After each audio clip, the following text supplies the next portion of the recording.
మాజీ మంత్రి Harish రావుపై MLC Balmuri Venkat fire అయ్యారు. హరీష్ రావు ఇతరులపై మాట్లాడాలంటే పూర్తి సమాచారం తెలుసుకుని మాట్లాడాలని ఎద్దేవా చేశారు. హరీష్ రావుకు చిత్తశుద్ధి ఉంటే కేటీఆర్, కేసీఆర్ ముగ్గురు ప్రెస్ మీట్ పెట్టి కవిత ఆరోపణలకు సమాధానం చెప్పారని సవాల్ విసిరారు. మాట్లాడే అంశాలపైన కానివ్వండి, చాలా రోజులుగా దీనిపైన ఒక చర్చ జరుగుతుంది. ఈ చర్చ జరుగుతున్న క్రమంలో హరీష్ రావు గారు ఏ రోజు కూడా ఈ విషయాలపైన స్పందించడం కానీ, ఈ విషయాలపైన ఒక క్లారిటీ ఇచ్చే ప్రయత్నం చేయలేదు.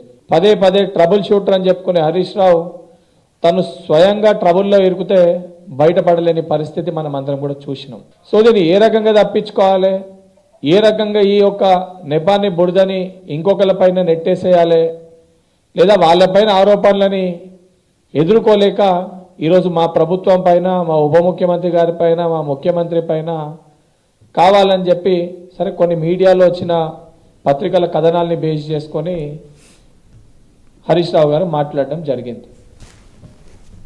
నిజంగా మా ప్రజాప్రభుత్వంలో, ఈ ప్రజాప్రభుత్వంలో ప్రతిదీ కూడా 100% ట్రాన్స్పరెన్సీ తోటి, చిత్తశుద్ధితోటి ప్రజలకి లాభం చేకూర్చాలి, ప్రజలకి లబ్ధి చేకూర్చాలి, సంక్షేమ పథకాల్ని అందించాలి, తెలంగాణ రాష్ట్రాన్ని అభివృద్ధి పదంలో ముందుకు తీసుకొని వెళ్ళాలని చెప్పి కంకణబద్ధులై మా మంత్రులు, ముఖ్యమంత్రులు అందరూ కూడా పనిచేస్తారు.